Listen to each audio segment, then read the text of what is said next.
Welcome to Green Building Matters, the podcast that matters for green building professionals. Learn insight in green buildings as we interview today's experts in LEED and WELL. We'll learn from their career paths, war stories, and all things green, because green building matters. And now our host, and yes, he has every LEED and WELL credential. Here's Charlie Cicchetti. Be sure to check out the Green Building Matters community, where you can have unlimited exam prep for any of the professional credential exams you're tackling next, as well as putting your continuing education on autopilot, saving time with GBS reporting your hours on your behalf. Check it out, gbes.com/join. Now, enjoy this episode of the Green Building Matters podcast. You're going to really enjoy this podcast interview with Stevan Vinci. He's a LEED fellow out in Bend, Oregon, and he is just an expert at pretty much all of the rating systems, all the green building programs out there. But we also unpack envelope commissioning, which is something I've been very curious about, and he does a great job explaining that to us and how that really shows up in the industry. So please enjoy this interview with Stevan Vinci. Hi, everyone. Welcome to the next episode of the Green Building Matters podcast. I'm loving interviewing green building professionals from all over the world. And today from Oregon, we've got Stevan Vinci. He's a LEED fellow and a lot more letters after his name. We'll get to that. But Stevan, thanks for joining us today. Thanks for having me. Yeah, I can't wait to learn more just about you, some successes along the way, some challenges along the way. But it's always good to get that origin story. Where'd you grow up and where'd you go to school? Well, I'm actually a Canadian, so I grew up on the east coast of Canada in Fredericton, New Brunswick. So basically just east of Maine. And I actually went to school there at University of New Brunswick, taking mechanical engineering. Oh, that's fantastic. So the mechanical start, I just had someone on the podcast recently from New Brunswick. So I didn't realize there was quite the entrepreneurial kind of region there. It's pretty interesting. Matt with Build with Rise. I don't know if you know each other, but let's unpack that a little bit. So a mechanical engineering background, tell us about the early career. Were you doing design work? When did you get into energy efficiency? What was the start like? Well, the mechanical engineering direction took form of, I wanted to take engineering. I like that whole science and technical aspect of the topic and everything along with it. But then all of a sudden, when you have to make a choice, right? When you're at a young age and you don't really know. So I took mechanical engineering thinking that there's a bit more of a broader reach with that track of engineering. And it wasn't really, in school, you learned a lot of everything like that, all the technical stuff. And then I was kind of getting a little discouraged with mechanical engineering just because sometimes, depending on the school, you kind of get pigeonholed into a certain industry. And it seemed like a lot of the people and the, associated with the university were looking at more like injection molding, processing, manufacturing perspective. And I didn't really want to do that. I was more buildings minded and not very interested in the sort of HVAC system. So luckily, a lot of the mechanical engineering, the principles with, thermodynamics, things like that are all building science related as well, using psychometric charts, things like that. I was very fortunate at the time to get a job, like an internship summer job with the local provincial government out there doing some forensic building reviews. And part of that was getting trained on doing, thermography, some of the building envelope testing stuff you see now. So part of that was kind of just, you look at a building and all of a sudden you see where it's leaking air, it's leaking energy, things like that. And then something just clicked. I wanted to figure out how to not make that happen anymore. I'll never forget, I did an infrared scan. You used to get an innovation point on a LEED project, on a LEED EB project, if you could do an infrared scan. And about 12 years ago, I had a scissor lift and I was scanning the outside of an office building. And these days, we just do that with a drone, right? So must be nice. So maybe that lent some curiosity around energy efficiency. Tell us, Stevan, when did you get that? Okay, I'm going to probably make a career out of sustainability. Yeah, and it wasn't until, there was a lot of that stuff just trying to make things more energy efficient. The sustainability thing came into play, once I joined Morrison Hershfield, and then this whole LEED thing came out. But it was more of, looking at that, not only are your, the interest was from an energy efficiency perspective, but then there's the trickle down benefits too on mitigating as much heat and air leakage with, some condensation or risks that could happen in that building. So that's when a lot of the focus became looking at more of the building science, building enclosure specialty of the whole energy efficiency aspect of it. Because, looking at it, and even today, I try to inform people that, the enclosure is more than just what the building looks like and how many windows you have in it. It's actually your passive energy system of your whole building. Yeah, absolutely.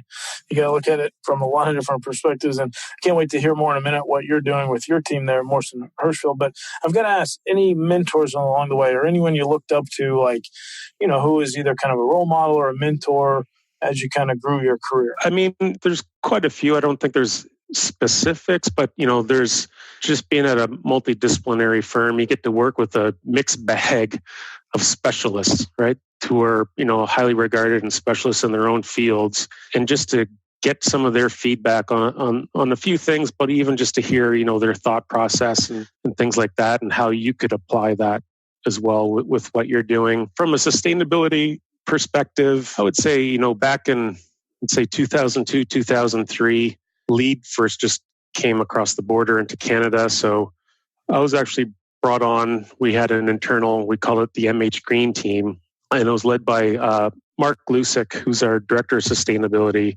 And he was probably one of the first and biggest, sustainability specialists in all of Canada at the time. So I joined a group led by him, and, we did a lot of great things together, still are. And so, to have his sort of direction, and feedback really shaped and made it more exciting and sort of reinforced that, yes, this is something I really want to pursue and focus my time on. No, it's great when we have those that are going to encourage us. And I think it's just really important to highlight those mentors too, those role models. So this is a humbling question, but what are some of your proudest achievements so far? I mean, some of it, if it's project related and things like that, I think I don't know, like I find when I'm on a project I'm recommending or trying to help people, I'm being very sincere because it's something I truly believe in. So bringing that sincerity into the project, within the integrated teams is something I'm proud to bring that in, as well as, from that, it's changing some of the perceptions and being able to figure out how to communicate with different people. Some people are just, when they hear the word sustainability or LEED or things like that, they're just very adverse to it and don't want to talk about it. But it's knowing, what language or what metrics are they more important to hear about. So, an example was talking with a school board one time. Anytime he brought up sustainability or things like that, all they thought was just increased cost.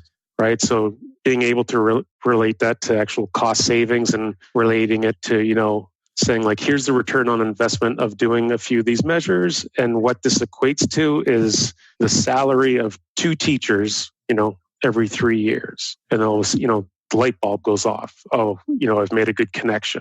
There's things like that. And even just, there is that sort of that separation of, I see some people that do push rating systems or the agenda of those organizations. For me, it's just, getting away from that because, you can design for a rating system like LEED or you're designing for true sustainability, right? So, doing LEED, you're doing, get as many credit points as you can without any risk. But, designing for sustainability is something, that benefits a lot more people. Yeah, let's talk about rating systems for a minute. You've actually got some other credentials, LEED AP Homes, LEED AP O+M, and maybe you've dabbled in a little of all of them, or maybe you just really like to take the LEED exams like me. I'm not sure. Have you been able to work in some different rating systems over the years? And what's your stance? If you have a client, do you bring them a menu of options or just push best practices? I mean, I've been fortunate to work in almost all of the LEED systems except for ND, neighborhood design, as well living building challenge, some of the other ones out there as well. And they're all a great starting point. I think there's lots of guts, lots of things to do. And it's just a matter of, knowing what the client wants and needs. But my focus is sort of with relation to that is that, maybe you have somebody that mandates getting a certain LEED rating, LEED Gold. What I try to do is look at what they're actually after, like what's their hot spots. right? Is it energy? Is it carbon? Is it water? And try to come up with a really, truly holistic, sustainable design or strategy for that. And then sort of, the secondary thing is saying like, oh, so doing all this stuff, you're actually at LEED Platinum or you're at LEED Gold, right? You've met it. But you take that LEED equation sort of out of it. It shouldn't drive some of these decisions, but you use that sort of as the checks and balances. It's LEED's good because it does give you some sort of, line in the sand, things that you have to meet with respect to certain things.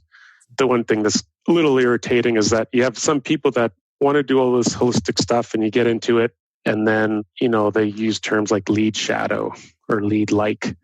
And so like those ones are kind of like, well, hopefully I'm not wasting my time, because as things progress and go down the line, if somebody missed something, if there's no consequence on meeting something because it's sort of like this LEED like thing, it's not really going to drive change. No, you're right. I mean, we want to be applying, I think LEED's been around for 19 years now, and now we see WELL and Fitwell about 4 years since they've been around essentially. And they are great best practices, but part of getting the certification right, Steven, is the validation. You did it right. It's been someone else's validated. Yeah, you really went all the way. So that's just some food for thought. But yeah, fast forward to today. Tell us more about what keeps you busy day to day and some of the work you're doing at Morrison Hershfield. Well, family life keeps me busy. Sure. At Morrison Hershfield, my role is kind of twofold: is on the building envelope or enclosure side, specifically with building envelope commissioning, as well as doing, sustainability consulting related to, the green rating systems, or just trying to get, a low carbon, zero carbon sort of buildings for clients. So being pulled in a bit two directions, but it's exciting. So nothing is ever very mundane. It's not boring. There's always a new challenge every day. It's kind of cool to go into those two different areas because one kind of informs the other when you're making some recommendations or bringing something to the table from an integrated design process. You've got a lot of experience to bring there. And so let's unpack envelope commissioning, or I think maybe we discussed it a little bit, but there's, in my opinion, I think, it's not apples to apples out there. It's apples and oranges. So, would you mind just explaining a little bit about high level, some of the scope, your team would bring to a project that's truly doing envelope commissioning? Is it just LEED version 4, enhanced commissioning, and we're adding on that scope? Is it ASHRAE guideline 0? Is it like, what do we need to know about some scope for envelope commissioning? I'd say one of the biggest things, to get the most benefit from an owner's perspective or project is, getting your envelope commissioning authority in as early as possible. When you look at it with just meeting LEED, sometimes we get brought in, just at the very end of design development, things like that, where maybe some recommendations or things we could have brought up, especially from, it all goes back to the owner's project requirements. And if you start out with some very vague or weak ones, that's what's guiding the project through design and construction. So getting in there early enough to better inform and maybe ask different questions to get some, maybe clearer answers from an owner from that perspective. But yeah, one of the things from a scope perspective that people don't really realize is that there are envelope commissioning requirements associated with the prerequisite. And it's related to, having that owner's project requirements have the building envelope requirements or, sections included, reviewing the basis of the design or the design narratives against that OPR, as well as doing a design review. And so a lot of the times people don't think about that, because I've had some clients, ask, we're just trying to meet LEED version 4. Can you give us a scope? Here's our project type and here are our risks. And we would get it, and then they would make a decision, mostly based on budget, just saying, well, those 2 credit points we don't want to go for, we're going to save some money. But then they forget that, well, part of that is actually part of the prerequisite. So you can't just fully abandon it. And that's just something that a lot of people have just had some, oh no, sort of, realization after the fact. No, that's a good point. I think a lot of LEED projects I've worked on it, and I think you're even pushing more for like LEED version 4 and looking ahead to future iterations. Yeah, you're right. If it's it's not discussed up front and say, hey, we really need to do this. And I think as a consultant, right, it helps when it's written in. It's a prerequisite. Look, you have to do it.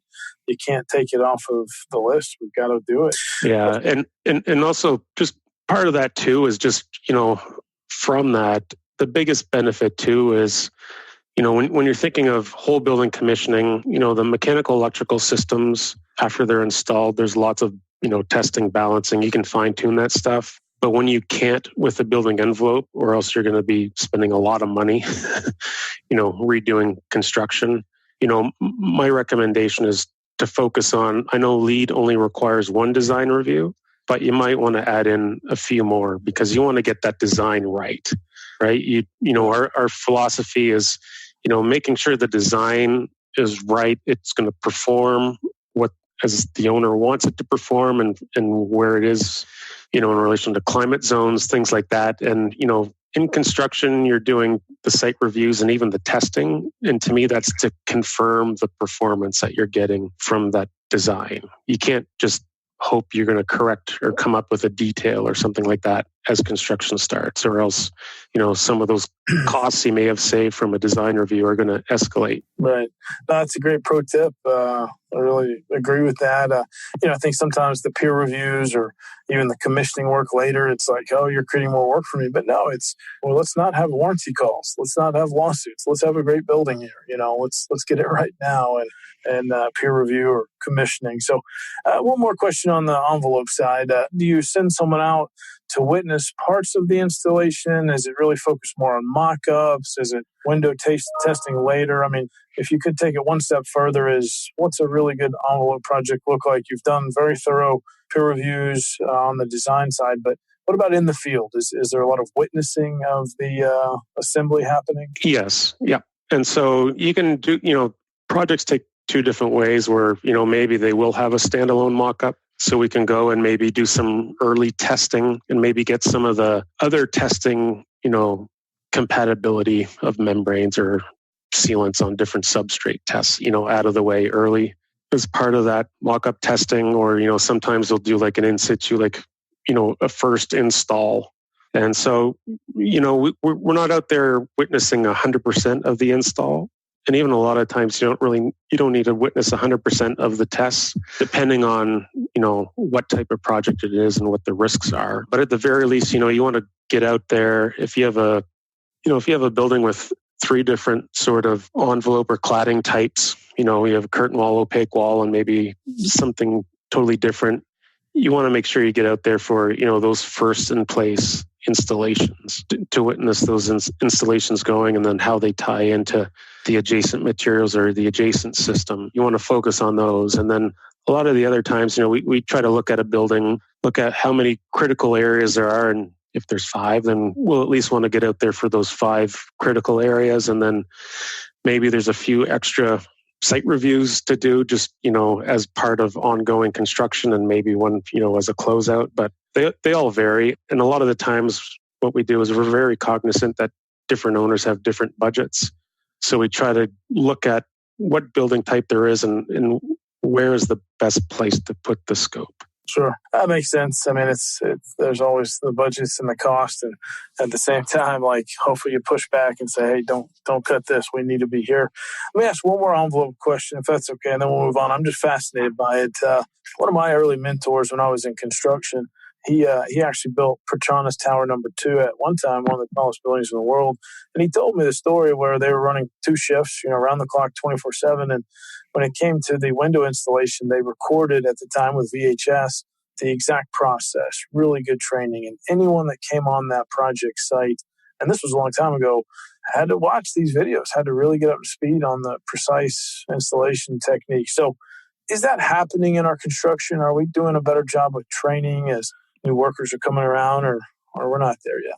I'd say yes and no. There are people, I've seen that before, where they do video and they take, multiple pictures and everything. And so anybody coming on the site knows the extent of what they're doing from a, window or curtain wall installation. I see a lot of the times people are doing that from a sequencing perspective to make sure that they don't inadvertently cover up or install, a piece of metal that could cover up where another trade needs to come back and tie into, right? And so to eliminate that stuff, one of the things I've seen in the last probably just like 5 years is that there's more manufacturer involvement. There's new systems, things like that, and their warranty requirements, they're coming out a lot more than just, oh, here's the project kickoff and then I'll come out when it's all done and, here's our warranty and I'll be on my way kind of thing. I see them being more of a resource to the installers and more involvement, visiting site, making sure everything's going well. That's reassuring. I'm happy to hear that. You've worked on a lot of programs: LEED, new buildings, existing buildings, interiors, living building, green globes, a lot of work with life cycle and commissioning and envelope, energy modeling. So any favorites? Hey, gosh, I'm glad that it came across my desk. I haven't done this kind of project in a while. Is there any favorites in there, even if it's a smaller project, say? You know what? Sometimes the smaller ones are the more interesting ones because there's more change to affect. There's usually a lot less stakeholders around the table, right? So you can kind of get more direct conversations with making decisions versus, some of the larger projects, there's so many people, a decision has to go through. And then by the time it gets to the right person to make the decision, maybe we've moved on in design, right? So it's tough to say, but they're all interesting. They're all, every LEED project is different. You never really go into it saying, oh, it's going to be the same thing. I got to do, X, Y, and Z. Same thing with Living Building Challenge. That's why they keep updating all the versions with all the rating systems, right? To use the economies of scale when, things become more cost competitive or lower in price, or, some of the technologies get proven. And it's great to get into some of those new things. And every project is, always a little bit different, but I like the small ones. They're a little more intimate. You get to affect more change, I find. Yeah, no, I like that. I agree. Just more nimble, and that's good stuff. Let's talk a little bit about trade organizations or some of the volunteering. I want you to speak, if you would, just what have you gotten out of the time you've dedicated as USGBC faculty, as a Living Building Challenge ambassador, and your work with the Canada GBC? Because I'm hoping those listening will get involved with trade organizations, get on committees, and volunteer some time in the industry. But I think you've done a lot of that. So why have you done that, and what have you gotten out of it? From the faculty perspective and stuff, I enjoy the teaching aspect of that and just trying to relate sort of, that was one of the things, going to school is that you teach a lot of the theory and things like that, but being able to teach the theory and then showing it from like an actual industry case study or, relating, your books, ASHRAE says this, but this is what actually happens in the field, right? Or in the industry. So I enjoy the teaching aspect of it. And a lot of the other stuff is just, I like being involved. I like being, helping where I can to push the movement. But then also it's a great place all these committees I've been on, I've met a lot of great people that I've, even if I leave a committee, stay in touch with, being on these different areas can maybe broaden your perspective on a lot of things. Yeah, no, thank you for that. All right, so this is a fun question. Let's pretend you had a crystal ball. What's around the corner? What should we be reading up on now? Where do you think the green building movement is shifting next? Rating systems will always there's always a place for them. But I think one of the things more is, that more transparency thing. So there's people doing more, with respect to reporting their carbon, the GRI reporting, things like that. Even building owners being more transparent, showing how their buildings are actually performing. But, with the predicament we're in and everything, I think there's also going to be a big shift soon on addressing existing buildings, to bring them up to sort of this, new standard, to make it, now it's a nice building to be in, so I see a lot more of these, deep green, zero energy or carbon retrofits coming down from an existing building perspective. Exciting. I think you like LEED O&M. I do too. And I hope there's just a wave of, even if you're not getting LEED certification, how to do these deep retrofits. Yeah. And, the whole thing with, the transparency, again, when it comes to buildings or their local building codes. So I think as part of that is, more energy efficient buildings, things like that could be healthier. But then along with that comes the fact that you may be using more materials for those buildings. So I think that whole aspect of looking at your embodied carbon is going to play more, from that perspective than operating carbon as you get into some of those high performing buildings. And I think, LCA is the best way to do it. It's it eliminates a lot of the greenwash. It's the logical evolution from a practice of looking at indicators related to how, sustainable a material are, versus is it renewable? Does it have recycled content? I like that. Well, you heard it here, and we've been hearing it over and over, is embodied carbon, not just the operating carbon. I like how you phrase that. You kind of hit on this earlier, but what would you say is a specialty or gift of yours? One of the things, beyond trying to bring some sincerity to it, I also try to foster some creativity. I sometimes I've worked with people that try to micromanage you, and it's frustrating. So, I try to let people to be creative, right? So you try not to, direct and hold hands too much, but just basically give them a clear roadmap, show them where the goalposts are, and let them find the way to get the ball through the goalposts. And sort of things like that, with some guidance. I find, having a team start to flourish with a lot of that versus, that whole hand-holding thing doesn't really benefit a lot of people. That's good. I like that. Do you have any routines, rituals, any best practices that help you stay successful? You know what I mean? It's that unplugging thing from work is a big thing to get re-energized. So I always try to find some time, daily to spend time with my wife and my daughter. And also one of the things I've been trying to do a lot lately is, even if it's every couple of days, is just try to connect with a friend, whether they're a local friend or, childhood friend that lives somewhere else, just to sort of get into that sort of thing to see how people are doing, that are important in your life, to get that sort of disconnect from work. That's really cool. Well, you're out in beautiful Bend, Oregon. So do you get outdoors? Yeah. I mean, that's one of the attractions of moving here is that, it's beautiful. The outdoors are here and it's easily accessible. I lived in Calgary for some time and I love being outdoors, but then it's also, you had to make more planning for that because it's, an hour drive to get into the Rockies. We're here. It's, from my door, if I go for a mountain bike ride in the wilderness, it's about 10 minutes for me to get out there. So it's a lot more accessible and definitely love being with that connection to nature out here. Good for you, man. Just a couple more things here. Even I'm a fan of the bucket list. Are there one or two things maybe on your bucket list? I don't know if it's some travel, some adventure, maybe a business milestone. Just curious. Yeah. I mean, to me, the things I always see planning in the future is, travel to new places is always a big interest.